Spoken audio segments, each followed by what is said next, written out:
Hello students, आज हम start कर रहे हैं हमारा ऑर्गेनिज्म एंड पॉपुलेशन का next lecture adaptation.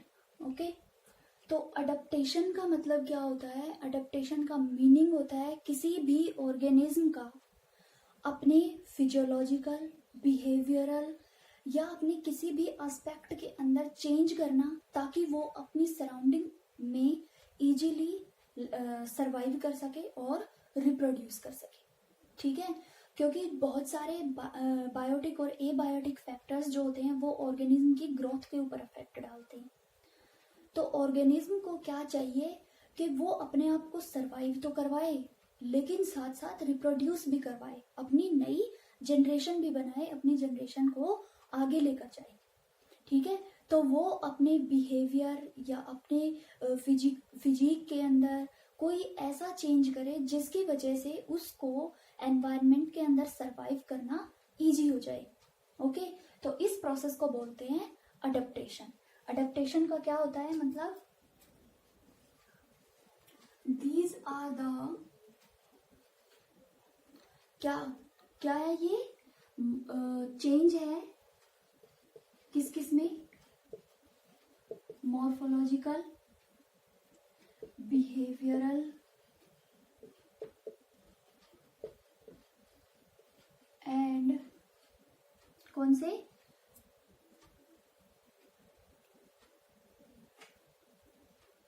Physiological. These are the morphological, behavioral and physiological changes in organism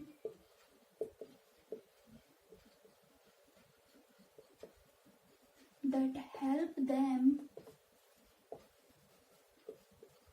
to survive and reproduce.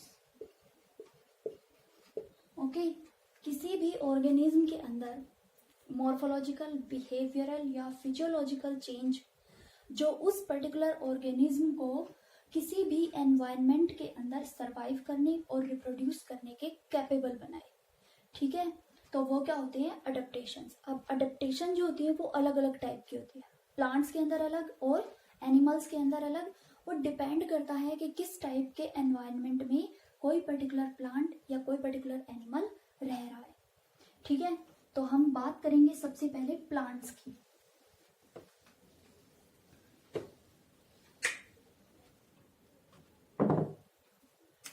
सबसे पहले बात करेंगे हम प्लांट्स की। ठीक है, सबसे पहला फैक्टर है सनलाइट। कोई प्लांट ऐसे होते हैं जो शेड लविंग होते हैं, मतलब छाया में रहना पसंद करते हैं। ठीक है, और कुछ ऐसे होते हैं जो सन लविंग होते हैं, मतलब जो धूप में रहना पसंद करते हैं।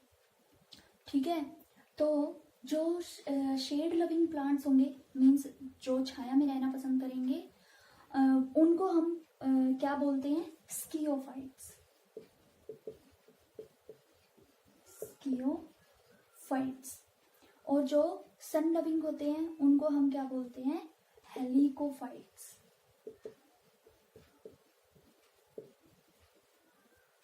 ठीक है, तो जो हेलिकोफाइट्स होते हैं वो ज़्यादा सन के अंदर रहेंगे, उनको जब ज़्यादा सनलाइट मिलेगी तो वो ज़्यादा अच्छे से ग्रोथ करेंगे। जबकि जो शेड लविंग प्लांट्स होते हैं, जैसे हम जो डेकोरेशन पर्पस के लिए अपने घरों में रखते हैं, जैसे मनी प्लांट है, या जो बोतल के अंदर जो हम प्लांट्स लगा कर रखते हैं, वो स्कियोफाइट्स की कैटेगरी के अंदर आते हैं। ठीक है, तो जो शेड लविंग प्लांट्स होंगे उनको सिर्फ शेड या उनको ज़्यादा धूप की ज़रूरत नहीं होती है, वो अपना काम छाया में ही रहकर चला लेते हैं। ठीक है, दूसरी बात हमने पढ़ा है 11th क्लास में फोटोपीरियोडिज्म। तो कई प्लांट्स ऐसे होते हैं जिनको बहुत ज़्यादा मतलब जो हमने पढ़े थे लॉन्ग डे प्लांट्स या शॉर्ट डे प्लांट्स और एक डे न्यूट्रल प्लांट्स पढ़ी थी। तो लॉन्ग डे प्लांट्स कौन से होंगे?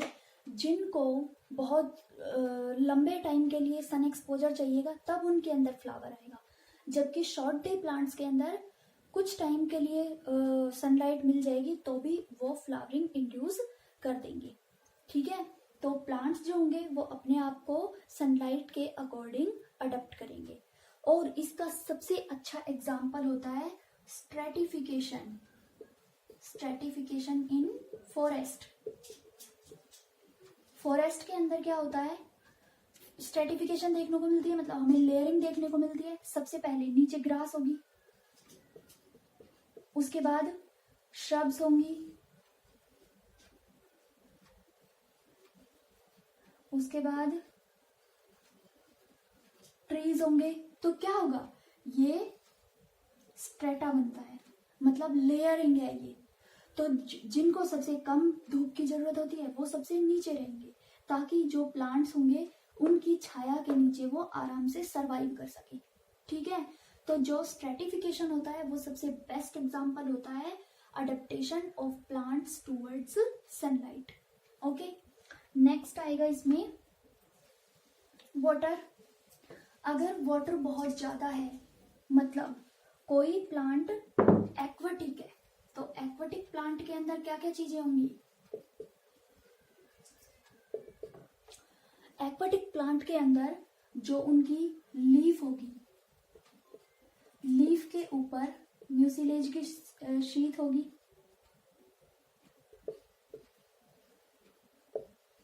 भाई अब प्लांट जो है वो पूरे दिन पानी में रह रहा है, तो उसकी जो लीफ है वो गल सकती हैं, खराब हो सकती हैं। इसलिए जो लीफ के ऊपर एक प्रोटेक्टिव कवरिंग होगी, एक ऑयल की जैसी कवरिंग होगी चिपचिपी सी, जिसको म्यूसिलेज शीट बोलते हैं। वो प्लांट को प्रोटेक्ट करके रखेगी, ताकि जो प्लांट की लीफ है वो गले नहीं और आराम से प्लांट रह सके। ठीक है, उसके बाद बात करते हैं इनके रूट्स की। तो जो प्लांट्स, जो एक्वाटिक प्लांट्स होते हैं उसमें कई कैटेगरी के प्लांट होते हैं, जैसे फ्री फ्लोटिंग होते हैं या फिर जो सबमर्ज्ड प्लांट्स होते हैं।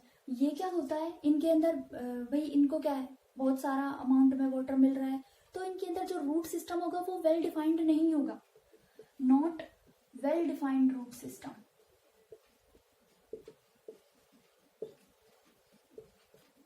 ठीक है, अब अगर कोई प्लांट डेजर्ट कंडीशन में, मतलब वाटर वहां पर बहुत कम है, डेजर्ट प्लांट्स को हम जीरोफाइट्स भी बोलते हैं, तो ये क्या करेंगे, लीव्स को रिड्यूस कर देंगे। लीफ को रिड्यूस करने का क्या मतलब है, क्योंकि लीफ के ऊपर स्टोमेटा होते हैं, स्टोमेटा से वाटर लॉस बहुत ज्यादा होता है in the form of transpiration. तो वहां पर लीफ ही नहीं होगी तो स्टोमेटा अपने आप नहीं होंगे, तो प्लांट जो होगा वो ट्रांसपीरेशन नहीं कर पाएगा। ठीक है, नेक्स्ट है, इनकी जो रूट्स होंगी बहुत डीप होंगी, क्योंकि जो वाटर होगा वो वहां पर बहुत कम है, तो जो रूट्स होंगी वो बहुत डीप तक गई होंगी। कहीं पर तो वाटर मिलेगा तो वो उस वाटर को एब्जॉर्ब करके अपना काम चला लेंगी। रिड्यूस लीफ है तो लीफ की जगह या तो यहाँ पर स्पाइन्स हो सकते हैं, या मतलब जो लीव्स है वो बिल्कुल भी नहीं होंगी। ठीक है, और इनकी जो स्टेम होगी वो फ्लैशी होगी और ग्रीन होगी, ताकि फोटोसिंथेसिस कर सके, और फ्लैशी लीफ जो होगी वो उस प्लांट को विल्टिंग या ड्राई होने से भी बचाएगी। ठीक है, जैसे हमने कैक्टस देखा है, कैक्टस तो सभी ने देखा होगा, उसकी जो स्टेम होती है वो बहुत ज्यादा थिक होती है, ग्रीन कलर की होती है, और उसके ऊपर कांटे होते हैं, पत्ते नहीं होते, कांटे होते हैं, ताकि वो वाटर लॉस से बच सके। ओके, हो गई ये बात। इसके बाद सैलाइन कंडीशन। अगर प्लांट किसी ऐसी जगह पर है जहां पर सॉल्ट की कंसेंट्रेशन बहुत ज्यादा है, तो वो क्या करेंगे भाई, प्लांट वहां पर क्या होगा, ऑक्सीजन की कमी होगी, तो क्या होगा, वहां पर न्यूमेटोफोर्स होंगे, न्यूमेटोफोर्स होंगे ऑक्सीजन को बैलेंस करने के लिए। दूसरा, यहाँ पर क्या पाया जाएगा यहाँ पर, जो सीड होगा, सीड के अंदर ही, जब प्लांट के ऊपर सीड रहेगा तो उस सीड के अंदर जर्मिनेशन हो जाएगा, पहले ही जर्मिनेशन हो जाएगा, और इस प्रोसेस को बोलते हैं प्लांट्स के अंदर विविपेरी। ठीक है, तो जब सीड जो होगा वो इंटैक्ट रहेगा प्लांट के साथ, तभी उसके अंदर जर्मिनेशन हो जाएगा। जब वो नीचे गिरेगा तो उसके अंदर पहले से सीडलिंग बन चुका होगा और अब उसको सिर्फ ग्रोथ करनी होगी। ठीक है, तो ये कुछ अडेप्टेशंस हैं जो प्लांट्स के अंदर होती है। अब हम एनिमल्स के अंदर अडेप्टेशन की बात करेंगे।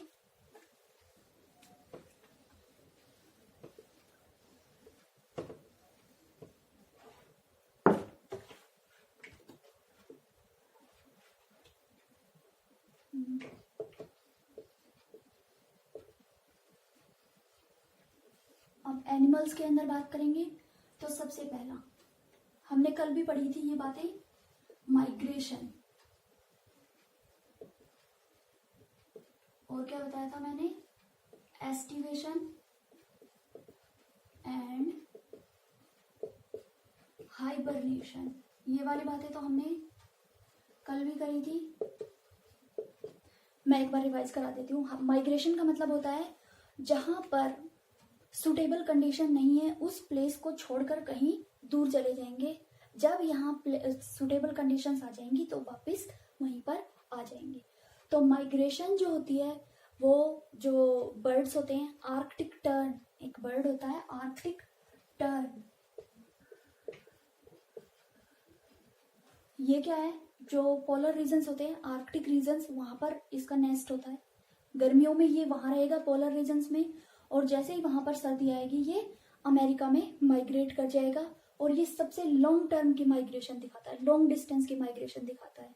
बाकी जो ईल होती है, व्हेल होती है, जो बहुत सारी फिशेस जो होती हैं, वो स्पानिंग के लिए, मतलब एग लेइंग के लिए माइग्रेशन करती है from sea to river and from river to sea. Next है एस्टिवेशन। एस्टिवेशन बताई थी मैंने, समर स्लीप। ठीक है, तो समर स्लीप मोस्टली कौन करता है, फिश करती हैं, स्नेल्स करते हैं, और जो स्क्विरल करती हैं। अगर बहुत ज्यादा गर्मी है तो जो साउथ वेस्टर्न जो स्क्विरल्स होती हैं वो इनएक्टिव कंडीशन में चली जाती हैं। एस्टिवेशन और हाइबरनेशन के अंदर ऑर्गेनिज्म इनएक्टिव कंडीशन में होगा, खाना नहीं खाएगा, उसकी जो हार्ट बीट होगी वो स्लो होगी, उसकी जो लाइफ एक्टिविटीज होंगी वो भी बिल्कुल स्लो होगी, क्योंकि वो अपने आप को इनएक्टिव कंडीशन में रखेगा। एक्सट्रीम समर से बचने के लिए जो ऑर्गेनिजम्स होंगे वो अपने आप को कहीं छुपा लेते हैं, या तो मिट्टी के अंदर छुपा लेते हैं, डीप इन बरोज चले जाते हैं, या फिर वो कहीं और छुप जाते हैं ताकि वो उस समर से, उस गर्मी वाली कंडीशन से बच सके। ठीक है, नेक्स्ट है हाइबरनेशन। हाइबरनेशन होती है विंटर स्लीप। विंटर के अंदर ऑर्गेनिज्म बिल्कुल इनएक्टिव कंडीशन में चला जाएगा। ओके, तो जो नॉर्दर्न स्क्विरल होती है वो विंटर स्लीप यानी हाइबरनेशन को शो करती है। कुछ पोलर बियर्स जो होते हैं, पोलर बियर की जो स्पीसीज होती हैं वो भी हाइबरनेशन को शो करती है। और जो आपने लिजर्ड देखी होगी, घरों में जो लिजर्ड होती है वो सिर्फ गर्मियों में दिखती है, सर्दियों में नहीं दिखती, वॉल लिजर्ड, वो विंटर स्लीप यानी हाइबरनेशन को फॉलो करती है। ओके, नेक्स्ट है इसमें कैमोफ्लेज। कैमोफ्लेज का मतलब क्या होता है, ब्लेंडिंग टू एनवायरनमेंट। मतलब ऑर्गेनिज्म जो होगा वो अपने आप को बचाने के लिए जैसा एनवायरनमेंट है वैसा ही बन जाएगा। और इसका सबसे अच्छा एग्जांपल होता है कैमलियन। देखा है हमने सबने, गिरगिट देखा है। तो जो गिरगिट होता है वो कैसा, जैसे भी एनवायरनमेंट में रहेगा वैसे ही कलर का हो जाएगा। जैसे पत्तियों पर रहेगा तो ग्रीन कलर का हो जाएगा, वुड पर रहेगा तो ब्राउन कलर का हो जाएगा, ताकि कोई भी प्रे उसको देख ना सके और उसका वो शिकार होने से बच जाए। ठीक है, कई जो ग्रास होपर्स होते हैं, ग्रास होपर भी कैमोफ्लेज को फॉलो करते हैं। कई हमारे जो इंसेक्ट्स होते हैं, इंसेक्ट की बहुत सारी ऐसी वेराइटीज होती हैं जो कैमोफ्लेज को फॉलो करती हैं अपने आप को बचाने के लिए, प्रे से बचाने के लिए। ठीक है। नेक्स्ट है इसमें मिमिक्री। मिमिक्री होता है किसी को कॉपी करना, copy to someone. Means organism जो होगा वो खुद अपने आप को बचाने के लिए किसी दूसरे की तरह बिहेव करेगा। और इसका सबसे अच्छा एग्जाम्पल है मोनार्च बटरफ्लाई। ठीक है, जो बटरफ्लाई होती है, मोनार्च बटरफ्लाई जो होती है वो बहुत ही डिस्टेस्टफुल होती है। तो जो कई बटरफ्लाईज की जो स्पीसीज होती हैं वो मोनार्च बटरफ्लाई की तरह बिहेव करती हैं ताकि उनको कोई खा ना सके और कोई उनको देखकर ये कहे कि ये तो बहुत ज़्यादा पॉइजनस है, इसलिए वो बच जाए। ठीक है, कई स्नेक्स ऐसे होते हैं, मोस्टली जो स्नेक्स होते हैं वो नॉन पॉइजनस होते हैं, लेकिन वो अपने आप को शो ऐसा करेंगे जैसे वो बहुत ज़्यादा पॉइजनस है। ठीक है, तो वो क्या किसकी कैटेगरी के अंदर आते हैं, वो मिमिक्री की कैटेगरी के अंदर आते हैं। नेक्स्ट है इकोलोकेशन। इकोलोकेशन का मतलब क्या होता है,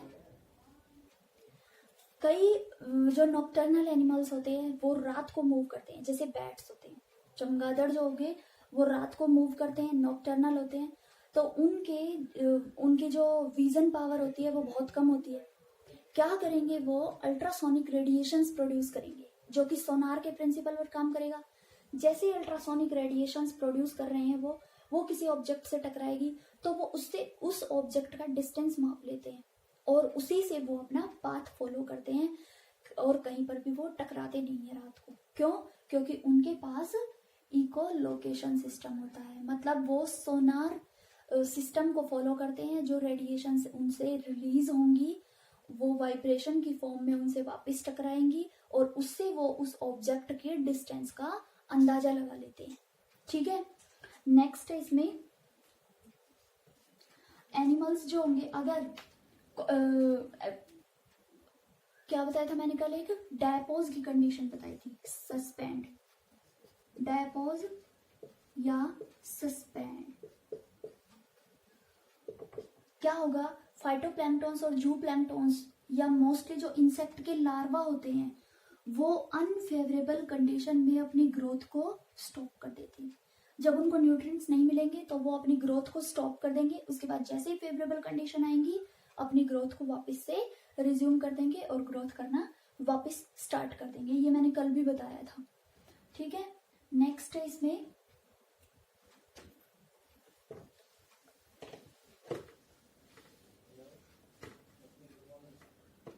अगर ऑर्गेनिज्म बहुत ज्यादा कोल्ड कंडीशन में है, मतलब एक्सट्रीम कोल्ड, ठीक है, तो जो पोलर रीजन्स होते हैं तो वहां पर जो ऑर्गेनिज्म की बॉडी का साइज होगा वो रिड्यूस हो जाएगा। एक्सट्रेमिटीज मींस उनके ईयर, नोज और लिम्स वो छोटे हो जाएंगे, स्मॉलर होंगे।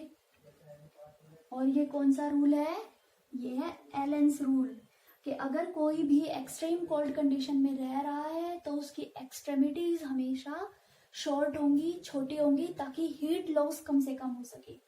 ये एलेंस रूल है, हीट को स्टोर करने के लिए।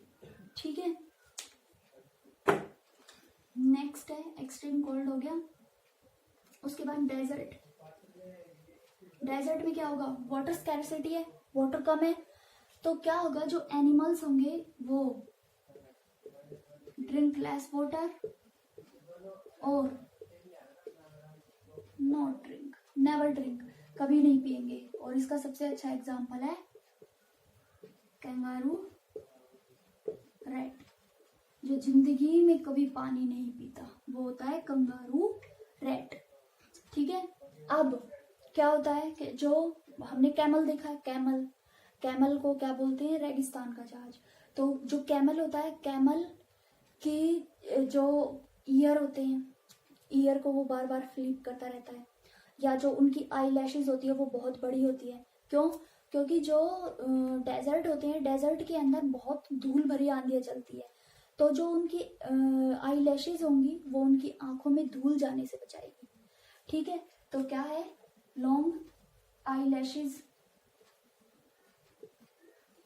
उसके बाद वो आराम से मिट्टी पर चल सके, रेत पर चल सके, इसलिए उनके जो क्या था, पैडेड फीट, उनके जो पैर होंगे वो गद्दीदार होंगे ताकि वो आराम से रेत में चल सके और धसे नहीं। ठीक है, उसके बाद वो कम से कम यूरिन सिक्रीट करेंगे ताकि वाटर को बचा सके। वो फैट को ऑक्सीडाइज करेंगे, fat oxidation to get water. और जो इनका फेकल मैटर होगा, एक्सक्रीटरी वेस्ट जो होगा वो बहुत ही ज्यादा ड्राई होगा, मतलब कंसंट्रेटेड और ड्राई फेसेस। इनका जो फेकस होगा वो बहुत ज्यादा ड्राई होगा, बहुत ज्यादा सूखा होगा, ताकि ये अपनी बॉडी के वाटर को ज्यादा से ज्यादा कंजर्व कर सके। ठीक है, और इसमें एक और रह गया, फिनोटिपिक या फिजियोलॉजिकल।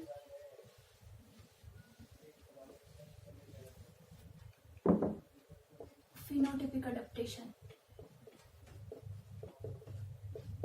या फिजियोलॉजिकल। क्या होगा अगर हम हाइट पर जा रहे हैं, पहाड़ पर चढ़ रहे हैं, तो हमें क्या, ऑक्सीजन की कमी फील होगी और हमारी जो ब्रीथिंग रेट होगी वो बढ़ जाएगी। ठीक है, वहां पर क्या है, ऑक्सीजन का पार्शियल प्रेशर बहुत कम हो गया पहाड़ी के ऊपर, तो हम उस ऑक्सीजन को इनहेल नहीं कर पा रहे हैं। उसके लिए जो हमारी बॉडी के अंदर कुछ फिजियोलॉजिकल चेंजेस आएंगे, जैसे हमारी आरबीसी जो होंगी वो बहुत ज्यादा नंबर में बढ़ जाएंगी। हमारी बोन मैरो आरबीसी प्रोडक्शन करना स्टार्ट कर देगी। आरबीसी बढ़ेगी तो हीमोग्लोबिन बढ़ेगा, हीमोग्लोबिन बढ़ गया लेकिन ऑक्सीजन तो आ ही नहीं रही। अब ऑक्सीजन को लाने के लिए क्या होगा, हमारी ब्रीथिंग रेट बढ़ जाएगी, हम बहुत तेज सांस लेंगे ताकि हम ज्यादा से ज्यादा ऑक्सीजन को इनहेल कर सके। आरबीसी बढ़ गई हैं, अब उस ऑक्सीजन को जल्दी जल्दी वो पास ऑन करती रहेंगी। ओके, तो ये वाले हमारे अडेप्टेशंस थे। अगर वीडियो अच्छी लगी हो तो प्लीज़ लाइक कर देना, और चैनल को सब्सक्राइब नहीं किया है तो चैनल को सब्सक्राइब जरूर कर देना। और ये हमने अडेप्टेशन इन प्लांट्स और एनिमल्स पढ़ लिया। आगे हम कल हम जो इसका नया लेक्चर होगा उसमें हम आगे पढ़ेंगे। ओके, तो थैंक यू।